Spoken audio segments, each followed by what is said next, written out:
Sorry, hi, and sorry for the delayed start today. Welcome, and thank you for taking time out to come today.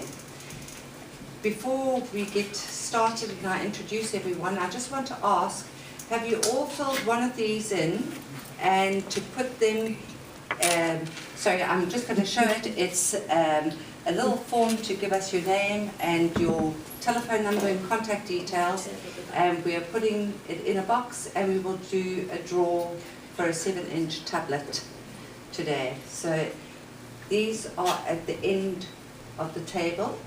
We are also very aptly introducing our chosen charity for this year, which is Dementia Friends, the Alzheimer's Society. We've got a few bits from Dementia Friends and Alzheimer's for you at the top of the table. Donation, minimum £1 for their items. We've also had specifically designed bracelets. They come to you all the way from South Africa. They're little daisies, just depicting the emblem of Dementia Friends, but that are still very feminine and lovely, and we are asking for a £2 donation for those. We also have a big poster called Your Dementia Friends. It's at the back end again, and we're going to invite you to choose a colour ink of your choice, to put your finger in and put it as a leaf on this tree. Once we have finished doing the whole event, because today is the start of it, but we will hold a more open public event, and once the tree is totally covered with leaves, again there's a donation of £1 for the fingerprint. We will have it framed, and it's going to be officially presented to Alzheimer's Society for Dementia Friends, which would reflect your commitment as individuals to dementia and to being dementia friends, if you will, and being open to that. There are teas, coffees, juice, biscuits, and some cakes and some crisps on that table there if you feel like it. Also, just through the normal domestic things, toilet facilities are down the passage. In the event of a fire or a need to evacuate, we go out, down the stairs, don't use the lift, and out the building to the car park. Yeah? It does give us great honour to introduce our first guest speaker today, a specialist and expert in her own field, Dawn from Linear, on dementia. So if you'd help me and join me in welcoming Dawn today. Thank you very much. It's actually quite nerve-wracking. So what I thought today, I'll talk to you about how I manage my service. I manage a specialist dementia service, and I've been fortunate enough to meet one of the greatest dementia experts in the world, which is Teepa Snow, who's taught me a lot about how we approach people with dementia and how we tailor the care and support. Now, by sharing that with the staff and training the staff in those techniques, I've seen a huge change in our approach and a huge change in the responses that we're getting from the people we support, which is ultimately our goal, isn't it? So Jen's going to change the slides for me today. I haven't got a clicker. So the elephant in the room. I think dementia still is the elephant in the room. I think people are quite nervous about speaking about it, understanding it, describing it. So what I wanted to just cover is what dementia really is and what it's not. So if you could just change this. So dementia is like a term that covers a wide umbrella of different diseases and disorders, Alzheimer's being obviously the most common type of brain disease. So vascular dementia is a close second, with Lewy bodies, which is becoming a lot more common now. I think we're getting to know a lot more about Lewy body dementia. Frontotemporal lobe dementias, and then we have a great range of other dementias, which total over 100 different types, which is an awful lot, really. So I just want to cover obviously what dementia is. So it's a chemical change in the brain, and it's also a structural change. So what that means is a structural change is permanent. That change will stay forever. But a chemical change, it might come and go, so abilities may fluctuate.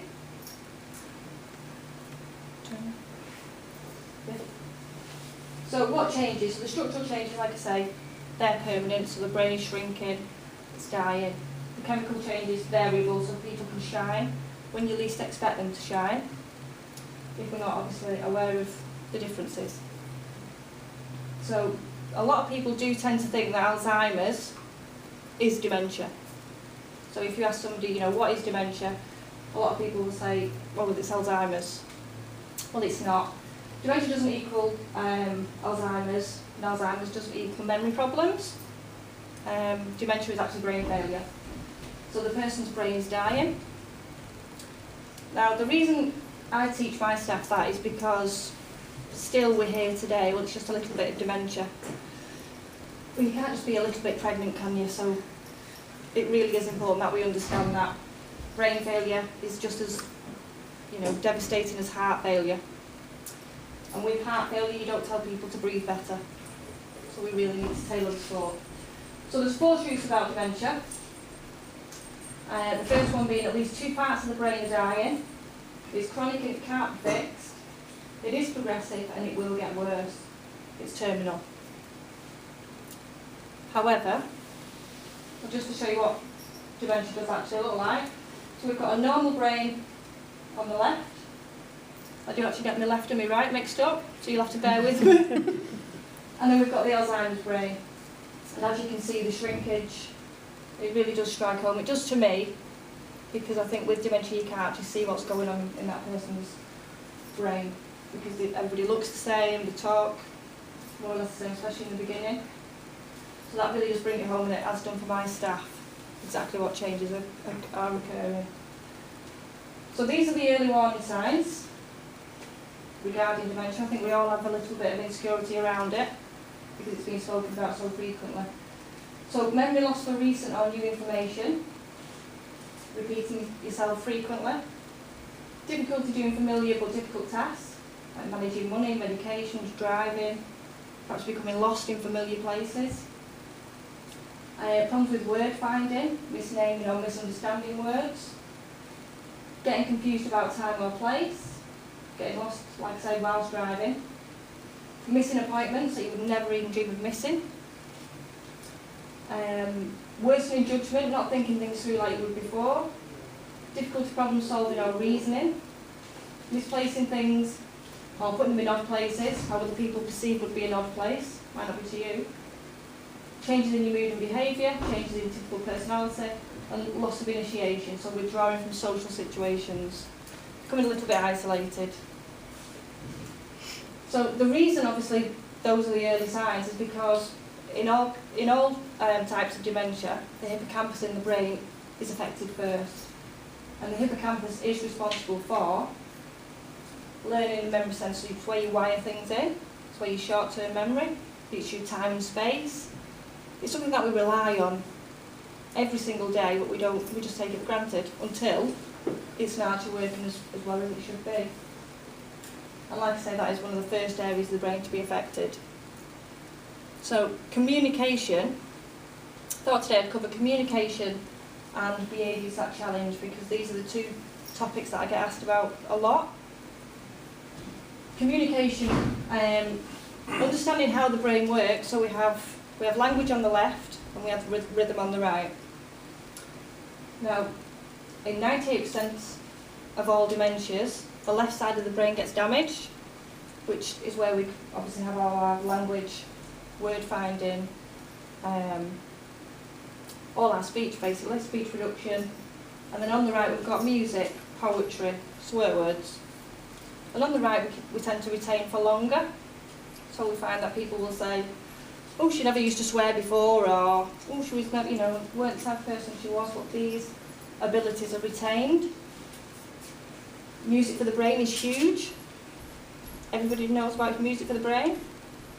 It's, it really is a huge aspect of dementia care, and that is because these are retained abilities. So all types of all types of dementia attack the brain asymmetrically. Usually the left gets affected first. Now, to understand language a little bit more, this is the temporal lobe. So we've got a healthy brain, and then we've got an Alzheimer's brain. And you can clearly see the damage that's taken over, which is quite huge, isn't it, when people are struggling with word finding, nouns, perhaps they'll miss 1 out of 4 words. It's because that area of the brain is severely damaged, but we can't see that. So preserved ability is facial expressions, body language. People will notice what you're doing before they listen to the words that you're saying. So they'll read your body language, your facial expressions, your tone of voice. So they'll take all that in before they'll listen to what words are coming out. But what we tend to do as carers, we tend to run our mouth a lot rather than stopping, slowing down and thinking.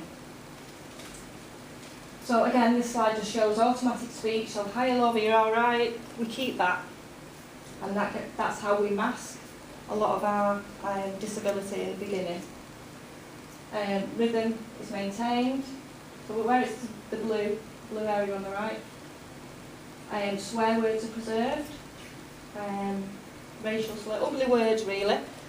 All those are preserved because I think right from being little, when you say a word and you're told not to say that, you store that in another, Pandora's box if you like. It doesn't go into the area that you store all your other words that you use in day to day. So language, so we've got to be able to find the right words. We're going to have a word salad. Language is going to be very vague.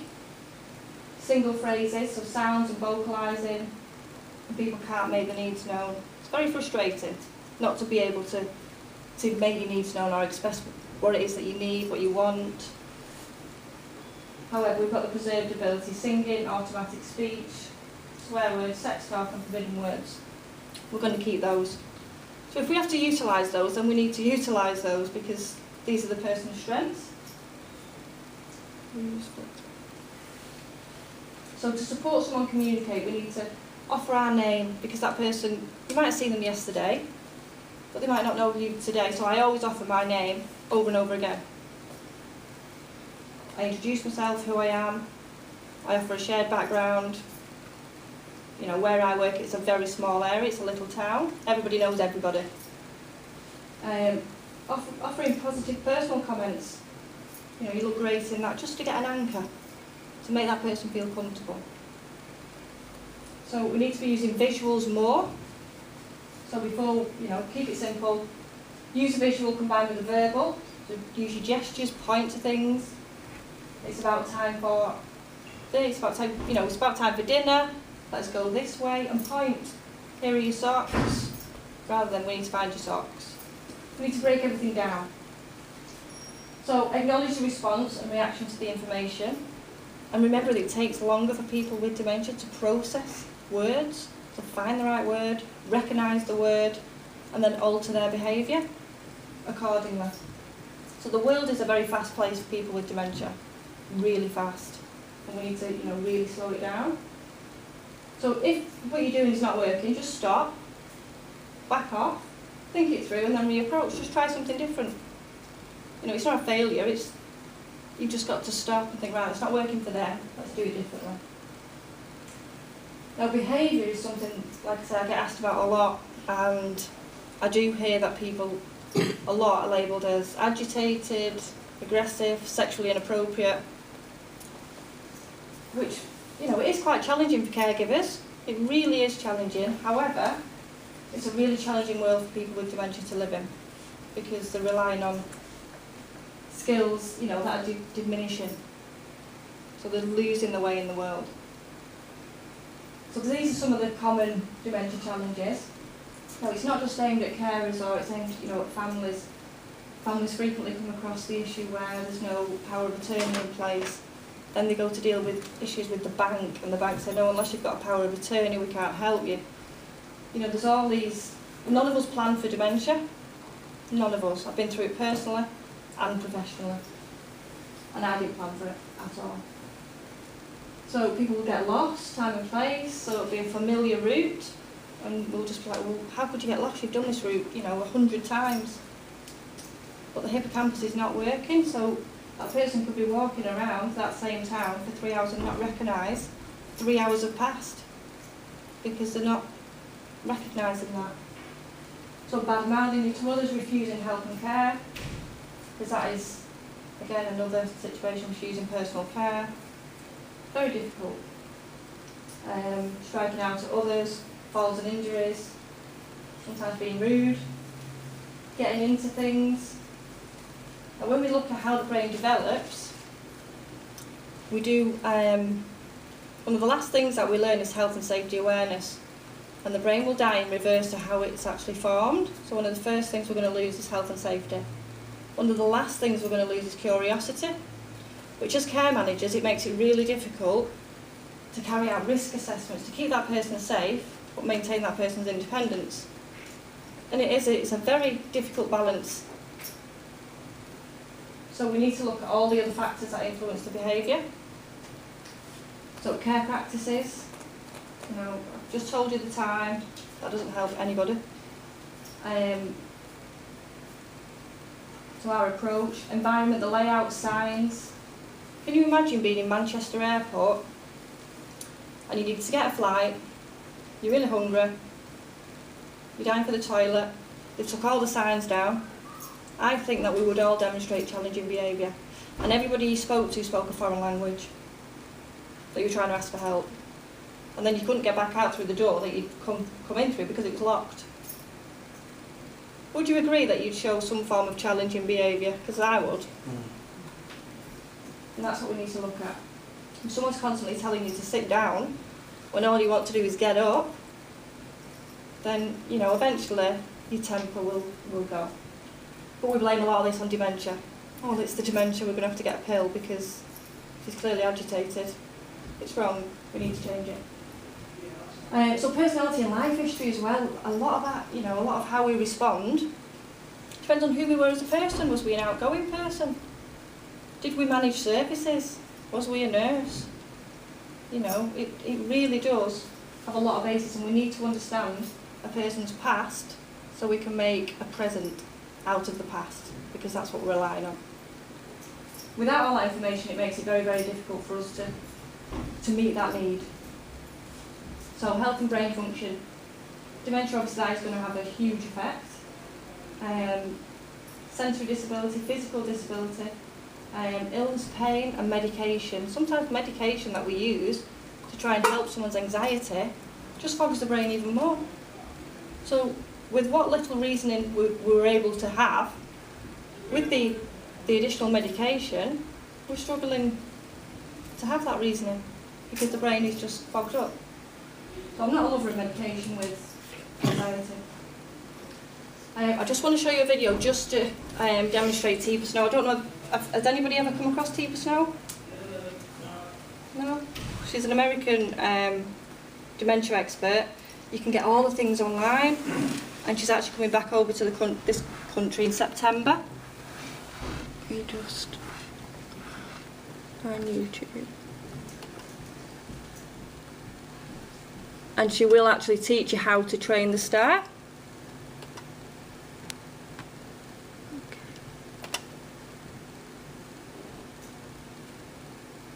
I'll introduce you. And what we need to know, what everybody needs to learn how to do is de-escalate people.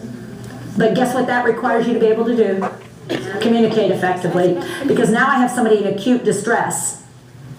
Unless you know how to take them down verbally and non-verbally, all you're going to do is increase their distress, which is typically what happens, which is why they end up with the EMS people, strapped them down to the gurney and have to drug them up, quote unquote, because they Saturday into a building one time. I was there to train staff, but nobody was in the place I was supposed to do training, and I heard down the hall, no, you got away, I'll kill all of you. And I thought, well, I bet I know where everybody is. And I went down the hall, because of course when there's a racket, everybody wants to check it out. And so everybody was down there checking out the racket. Basically everybody was supposed to be in my class, I suspect. And there was a woman backed into a corner, and there were 4 EMS folks who were trying to move in on her, and staff said, this is what we're talking about. She gets totally out of control. and they were all saying, calm down. Now turn to your partner. I want you to do this one. This one's a really popular. Do this. Calm down. I need you to calm down. Calm down.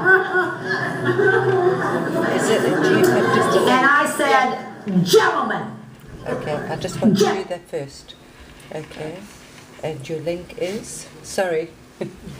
The link, where do you have your link? YouTube. In? No, it's on the YouTube, so I'd have to copy and paste it. Is that what you mean? Yeah, so that we can, we need the control.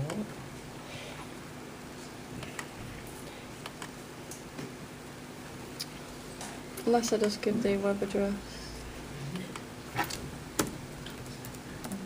Might be easier. Because we're pushing for time, aren't we? Right. I did want to be able to invite. Yeah, I'm going to introduce John in a second. Okay. Sorry, love.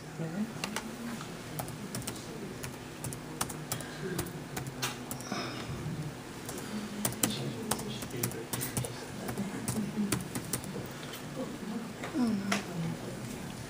Isn't that? Should be on there now.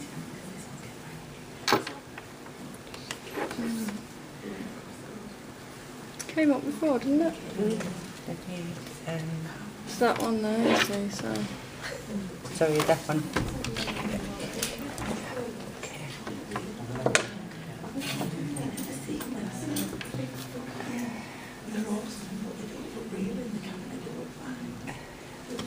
Just want to save it because when you open your front page, it's only going to show on your laptop. Oh, right, okay. And not go by to. Right. So, are you okay for me to just say? Yeah, do it as you want. Okay, I'll just. It's known. It's going to be watch. So, on your desktop, do that. I'll minimize that, and hopefully, if we do that,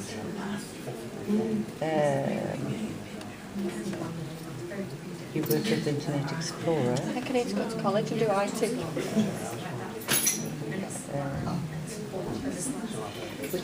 Do you use Microsoft Edge?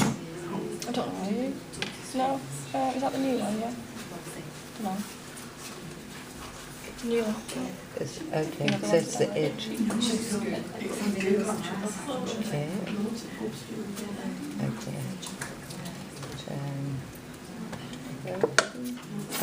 Were you going to be going back to your presentation? Yeah. Your PowerPoint? I'm going to close the PowerPoint down. You're on, you know which slide you're on? Yeah, that's fine. Okay. So if you close I don't need the slide. that, and to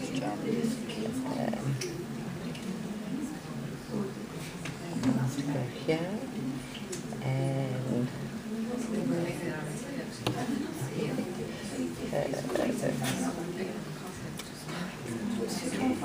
let's go there. Okay. Close all. Or minimize that.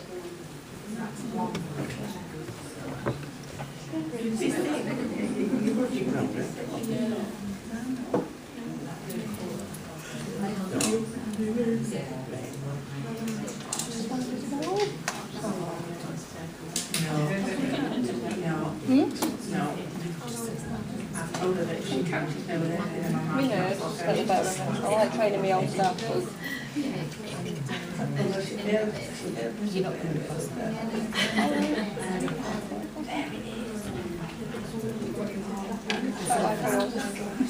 What? I was nervous. All right. Well, I am.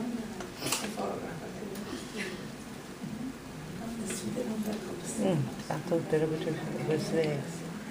That's not it. So You can go on the way back here until we get on the motorway, so you know where. Tiki snow.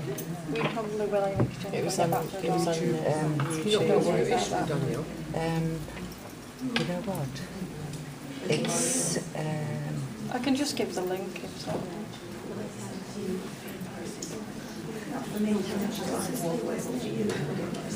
actually, Oh, snow. just go back to it. T-E-E-P-A, snow. Oh, right, yeah. She's going back to this country in September this year. Right. Amazing. YouTube, She's and amazing. it was this one. Nobody else like her in the world.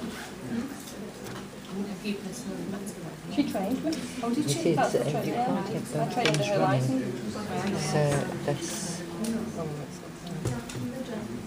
You have to reapply every year. Oh,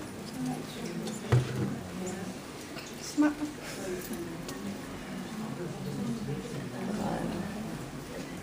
That's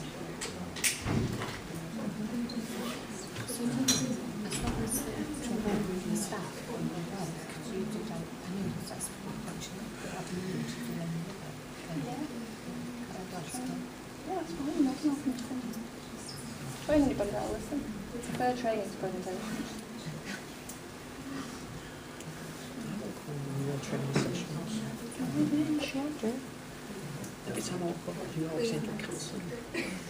I've had two since I keep forgetting about we haven't already again. Well, why don't I just do one here for you then? yeah, don't mind. We'll sort it out. I love doing that because I can do that. And what we need to do, It's just going to play catch up Okay. a bit. We'll go for it. Yeah.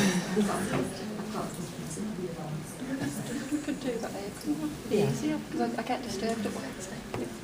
We'll sort it out. A lot easier here. now, what everybody needs to learn how to do is de-escalate people. So it's the buffering, it's But guess what that requires you to be able to do? Communicate effectively. Because now I have somebody in acute distress. Unless you know how to take them down verbally and non-verbally, all you're going to do is increase their distress, which is typically what happens, which is why they end up with the EMS people, strapped them down to the gurney and have to drag them up, quote unquote, because they reach maximum crisis. I walked in on a Saturday in a building one time. I was there to train staff, but nobody was in the place I was supposed to do training, and I heard down the hall, no, you run away, I'll kill all of you. And I thought, well, I bet I know where everybody is. And I went down the hall, because of course when there's a a racket, everybody wants to check it out. And so everybody was down there checking out the racket. Basically everybody was supposed to be in my class, I suspect. And there was a woman backed into a corner, and there were 4 EMS folks who were trying to move in on her, and staff said, this is what we're talking about. She gets totally out of control. And they were all saying, calm down. Now turn to your partner. I want you to do this one. This one's a really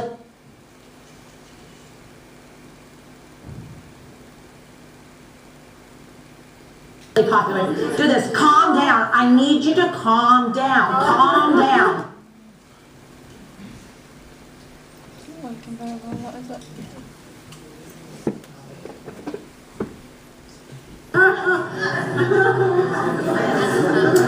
And I said, gentlemen, stop. Come here. I will handle this.